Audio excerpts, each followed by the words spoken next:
Hello everyone, welcome to my YouTube channel. ಎಲ್ಲರೂ ಹೇಗಿದ್ದೀರಾ? I hope ಎಲ್ಲ ಚೆನ್ನಾಗಿದ್ದೀರಾ ಅಂತ ಹೇಳಿ. ಆ್ಯಂಡ್ ನಾನು ಕೂಡ ತುಂಬ ಚೆನ್ನಾಗಿದ್ದೀನಿ. ಯಾರ್ಯಾರೆಲ್ಲ ನನ್ನ ವೀಡಿಯೋಸ್ನ ಸಬ್ಸ್ಕ್ರೈಬ್ ಮಾಡ್ಕೊಳ್ಳದೆ ನೋಡ್ತಾ ಇದ್ದೀರಾ, ಪ್ಲೀಸ್ ದಯವಿಟ್ಟು ವೀಡಿಯೋಸ್ನ ಸಬ್ಸ್ಕ್ರೈಬ್ ಮಾಡಿಕೊಂಡು ನೋಡಿ. ಹಾಗೆ ಪಕ್ಕದಲ್ಲಿರೋ ಬೆಲ್ ಐಕಾನ್ನ ಕ್ಲಿಕ್ ಮಾಡಿ. ನಾನು ಯಾವುದೇ ಥರ ವೀಡಿಯೋಸ್ನ ಹಾಕಿದ್ರೂ ನಿಮಗೆ ವೀಡಿಯೋಸ್ ಅಪ್ಡೇಟ್ ಬರುತ್ತೆ, ನೀವು ಆವಾಗ ವೀಡಿಯೋಸ್ನ ನೋಡ್ಬೋದು. ಆ್ಯಂಡ್ ಯಾರೆಲ್ಲ ನನ್ನ ಚಾನಲ್ನ ಸಬ್ಸ್ಕ್ರೈಬ್ ಮಾಡಿಕೊಂಡು ನೋಡ್ತಾ ಇದ್ದೀರಾ, ನಿಮ್ಮೆಲ್ಲರಿಗೂ ತುಂಬ ಥ್ಯಾಂಕ್ಸ್ ಅಂತ ಹೇಳ್ತಾ, ಹಾಗೆ ಹೀಗೆ ಸಪೋರ್ಟ್ ಮಾಡಿ ಅಂತ ಹೇಳ್ತಾ ಈ ವಿಡಿಯೋನ ಸ್ಟಾರ್ಟ್ ಮಾಡ್ತಾಯಿದ್ದೀನಿ.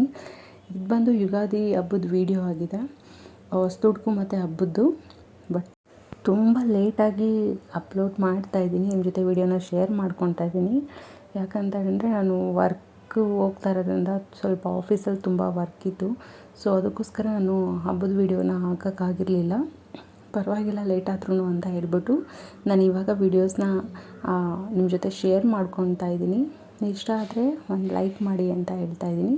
ಆ್ಯಂಡ್ ಫೆಸ್ಟಿವಲಲ್ಲಿ ನಾವು ಹಬ್ಬ ಅಂತ ಹೇಳಿದ್ರೆ ಯುಗಾದಿ ಹಬ್ಬದಲ್ಲಿ ಒಬ್ಬಟ್ಟು ಎಲ್ಲರೂ ಫೇವ್ರೇಟ್ ಆಗಿರುತ್ತೆ. ನಾವು ಕೂಡ ಒಬ್ಬಟ್ಟು, ಮಾವಿನಕಾಯಿ ಚಿತ್ರಾನ್ನ, ಕೋಸಂಬರಿ, ಒಬ್ಬಟ್ಟು ಸಾರು, ಅನ್ನ ಎಲ್ಲ ಮಾಡಿ ಚೆನ್ನಾಗಿ ಫೆಸ್ಟಿವಲ್ನ ಸೆಲೆಬ್ರೇಟ್ ಮಾಡಿದ್ವಿ. ಹೊಸ ವರ್ಷದ್ದು ಮೊದಲನೇ ಹಬ್ಬ. ಆ್ಯಂಡ್ ನಮಗೆ ಹಿಂದೂಗಳಿಗೆ ಇದೇ ಹೊಸ ವರ್ಷ ಅಂತ ಹೇಳ್ಬೋದು. ಸೊ ನಮ್ಮ ಮನೇಲಿ ಪೂಜೆ ಗೀಜೆ ಎಲ್ಲ ಮಾಡಿ ನಾವು ಟೆಂಪಲ್ಗೆಲ್ಲ ಹೋಗಿ ಬಂದ್ವಿ. ಅದಾದಮೇಲೆ ನಾವು ಮಂಡೇ ಮತ್ತು ಟ್ಯೂಸ್ಡೇ ಕೂಡ ನಾವು ನಾನ್ ವೆಜ್ನ ತಿನ್ನೋದಿಲ್ಲ. ಸೊ ವೆಡ್ನಸ್ಡೇ ನಾವು ನಾನ್ ವೆಜ್ ಮಾಡಿದ್ದು ಹೊಸದುಡ್ಕೋನ. ಸೊ ಸೇಮ್ ಮಟನು ಮತ್ತು ಚಿಕನು ಎರಡೂ ಮಾಡಿದ್ವಿ. ಚಿಕನ್ ಅಂತ ಹೇಳಿದ್ರೆ ನಮ್ಮ ಮನೇಲಿ ಬಿರಿಯಾನಿ ಫೇವ್ರೇಟ್ ಅಂತ ನಿಮಗೆ ನಾನು ಆಲ್ರೆಡಿ ಎಲ್ಲ ವೀಡಿಯೋಸಲ್ಲಿ, ಅಂದರೆ ನಾನ್ ವೆಜ್ ಮಾಡೋ ವೀಡಿಯೋಸಲ್ಲಿ ಹೇಳಿದ್ದೀನಿ. ಸೊ ಮಟನ್ ಸಾರು ಮತ್ತು ರೈಸು, ಮುದ್ದೆ, ಚಿಕನ್ ಬಿರಿಯಾನಿನ ಮಾಡಿದ್ವಿ. ತುಂಬ ಚೆನ್ನಾಗಿ ಬಂದಿತ್ತು ಅಡುಗೆ ಎಲ್ಲ. ಆ್ಯಂಡ್ ಹಬ್ಬ ಕೂಡ ಅಷ್ಟೇ ತುಂಬ ಚೆನ್ನಾಗಿ ಸೆಲೆಬ್ರೇಷನ್ ಮಾಡಿದ್ವಿ. ವರ್ಷದ ಮೊದಲನೇ ಹಬ್ಬ ಚೆನ್ನಾಗಿ ವೆಲ್ಕಮ್ ಮಾಡ್ಕೊಂಡ್ವಿ. ಹಾಗೆ ನಿಮ್ಮೆಲ್ಲರಿಗೂ ಕೂಡ ಈ ವರ್ಷ ತುಂಬ ಚೆನ್ನಾಗಿರಲಿ ಅಂತ ಹೇಳ್ತೀನಿ, ಎಲ್ಲರಿಗೂ ಒಳ್ಳೆಯದಾಗಲಿ ಅಂತ ಕೂಡ ಹೇಳ್ತೀನಿ. ಯಾರ್ಯಾರೆಲ್ಲ ವೀಡಿಯೋಸ್ನ ಲೈಕ್ ಆ್ಯಂಡ್ ಸಬ್ಸ್ಕ್ರೈಬ್ ಮಾಡ್ಕೊಳ್ಳದೆ ನೋಡ್ತಾ ಇದ್ದೀರಾ, ಪ್ಲೀಸ್ ವೀಡಿಯೋನ ಸಬ್ಸ್ಕ್ರೈಬ್ ಮಾಡಿಕೊಂಡು ನೋಡಿ, ಸಪೋರ್ಟ್ ಮಾಡಿ. ಆ್ಯಂಡ್ ಯಾರ್ಯಾರೆಲ್ಲ ನನ್ನ ವೀಡಿಯೋಸ್ನ ಸಬ್ಸ್ಕ್ರೈಬ್ ಮಾಡಿಕೊಂಡು ನೋಡ್ತಾ ಇದ್ದಾರೆ, ನಿಮ್ಮೆಲ್ಲರಿಗೂ ತುಂಬ ಥ್ಯಾಂಕ್ಸ್ ಅಂತ ಹೇಳ್ತೀನಿ. ಆ್ಯಂಡ್ ಇದಾಗಿತ್ತು ಫೆಸ್ಟಿವಲ್ದು ವೀಡಿಯೋ. ತುಂಬ ಲೇಟಾಗಿತ್ತು, ಶೇರ್ ಮಾಡೋದು ಬೇಡ ಅಂದ್ಕೊಂಡೆ. ಇಲ್ಲ, ನಾವು ಫೆಸ್ಟಿವಲ್ ಮಾಡಿದ್ದೂ ನಿಮ್ಮ ಜೊತೆ ಶೇರ್ ಮಾಡ್ಕೊಳ್ಳೋಣ, ಲೇಟಾದರೂ ಪರವಾಗಿಲ್ಲ ಅಂತ ಹೇಳ್ಬಿಟ್ಟು ನಾನು ವೀಡಿಯೋನ ಅಪ್ಲೋಡ್ ಮಾಡಿದ್ದೀನಿ.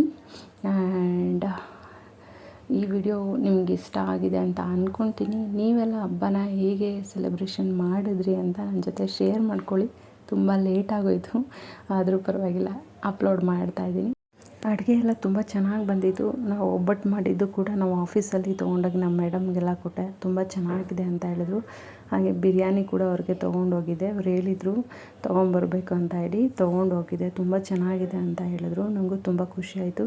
ಆ್ಯಂಡ್ ಸಾಂಬಾರು ಕೂಡ ತುಂಬ ಚೆನ್ನಾಗಿತ್ತು, ಬಿರಿಯಾನಿ ಕೂಡ ತುಂಬ ಚೆನ್ನಾಗಿತ್ತು. ಆ್ಯಕ್ಚುಲಿ ಏನು ಹೇಳ್ಬೇಕಂತ ಹೇಳಿದ್ರೆ, ನಾವು ನಾರ್ಮಲ್ ಡೇಸಲ್ಲಿ ಅಡುಗೆ ಮಾಡೋದಕ್ಕಿಂತ, ಅಂದರೆ ಮಾಡಿ ಬರೋ ಟೇಸ್ಟೇ ಬೇರೆ, ಮತ್ತು ಫೆಸ್ಟಿವಲಲ್ಲಿ ನಾವು ಅಡುಗೆ ಮಾಡ್ತೀವಲ್ವ, ಆದರೂ ಟೇಸ್ಟೇ ಬೇರೆ ಇರುತ್ತೆ. ತುಂಬ ಒಂಥರ ಸ್ಪೆಷಲಾಗಿರುತ್ತೆ, ತುಂಬ ಚೆನ್ನಾಗಿರುತ್ತೆ ಸಾಂಬಾರು ಟೇಸ್ಟ್ ಎಲ್ಲ. ನಾನ್ ವೆಜ್ ಕೂಡ ಅಷ್ಟೇ, ನಾವು ದೇವ್ರಿಗೆ ಅಂತ ಮಾಡಿದಾಗ ಇಲ್ಲ ಹಬ್ಬದಲ್ಲಿ ಮಾಡಿದಾಗ ಮಟನ್ ಸಾಂಬಾರೆಲ್ಲ ತುಂಬ ಚೆನ್ನಾಗಿ ಟೇಸ್ಟ್ ಬರುತ್ತೆ.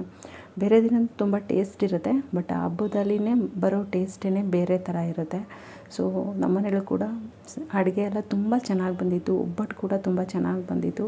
ಆ್ಯಂಡ್ ಮಕ್ಕಳೆಲ್ಲ ಕೂಡ ತುಂಬ ಚೆನ್ನಾಗಿ ಎಂಜಾಯ್ ಮಾಡಿಕೊಂಡು ಹಬ್ಬನ ಸೆಲೆಬ್ರೇಷನ್ ಮಾಡಿದ್ರು.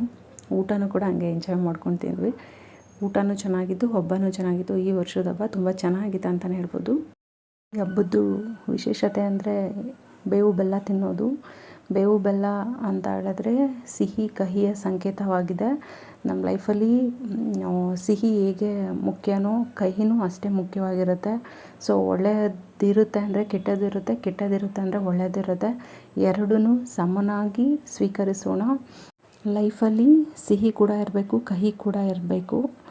ನಾವು ಬರೀ ಸ್ವೀಟೇ ಕೂಡ ತಿನ್ನೋದಕ್ಕಾಗಲ್ಲ. ಅದೇ ಥರ ಲೈಫಲ್ಲಿ ಬರೀ ಸುಖ ಅಂತಲೇ ಇದ್ದರೆ ಅದು ಲೈಫ್ಗೆ ಒಂದು ಅರ್ಥ ಇರೋದಿಲ್ಲ. ಏರುಪೇರು ಇರಬೇಕು, ಅದೇ ರೀತಿ ಕಹಿ ಸಿಹಿ ಈ ಹಬ್ಬದ ಸಂಕೇತವಾಗಿದೆ. ಎರಡನ್ನೂ ನಾವು ಸಮನಾಗಿ ಸ್ವೀಕರಿಸಬೇಕು. ಏನೇ ಬಂದ್ರೂ ಖುಷಿಯಾಗಿ ಧೈರ್ಯವಾಗಿ ಎಲ್ಲನೂ ಫೇಸ್ ಮಾಡಬೇಕು. ಈ ವರ್ಷದ್ದು ಮೊದಲನೇ ಹಬ್ಬನೇ ನಮ್ಗೆ ಹೇಳೋದಂಗೆ ಸಿಹಿ ಕಹಿ ಎರಡನ್ನೂ ಸಮನಾಗಿ ಸ್ವೀಕರಿಸಬೇಕು. ಲೈಫಲ್ಲಿ ಏನೇ ಬಂದರೂ ನಾವು ಅದನ್ನು ಫೇಸ್ ಮಾಡ್ತಾ ನಗ್ತಾ ಜೀವನನ ಸಾಗಿಸ್ಬೇಕು ಅಂತ ಹೇಳಿ ಎಷ್ಟು ಒಳ್ಳೆಯ ಸಂದೇಶ ಇದೆ ನೋಡಿ. ಮೊದಲನೇ ವರ್ಷ ಮೊದಲನೇ ಹಬ್ಬನೇ ನಮಗೆ ಯಾವ ರೀತಿ ಗೈಡ್ ಮಾಡುತ್ತೆ ಅಂತ ಹೇಳಿ, ಅಂದರೆ ಯಾವ ರೀತಿ ಅರ್ಥಪೂರ್ಣವಾಗಿದೆ ಅಂತ ಹೇಳಿ ನಾವು ನೋಡ್ಬೋದು. ನಮ್ಮ ಹಿಂದೂ ಫೆಸ್ಟಿವಲಲ್ಲಿ ಒಂದೊಂದು ಹಬ್ಬದಲ್ಲೂ ಒಂದೊಂದು ಕಥೆಗಳಿದೆ, ನಾವು ತಿಳ್ಕೊಬೇಕು ಅಷ್ಟೇ. ಎಲ್ಲರಿಗೂ ಒಳ್ಳೆಯದಾಗಲಿ, ಎಲ್ಲರ ಲೈಫಲ್ಲೂ ಒಂದು ಒಳ್ಳೆ ಸಕ್ಸಸ್ ಸಿಗಲಿ ಅಂತ ಹೇಳ್ತಾ ನಾನು ಈ ವಿಡಿಯೋನ ಮುಗಿಸ್ತಾ ಇದ್ದೀನಿ. ಮತ್ತೆ ನೆಕ್ಸ್ಟ್ ವಿಡಿಯೋದಲ್ಲಿ ಸಿಗ್ತೀನಿ. ಅಲ್ಲಿವರೆಗೂ ನಿಮ್ಮೆಲ್ಲರಿಗೂ ಟಾಟಾ ಬೈ ಬೈ ಹೇಳ್ತಾ ಇದ್ದೀನಿ. Thank you so much for watching. Take care. Bye.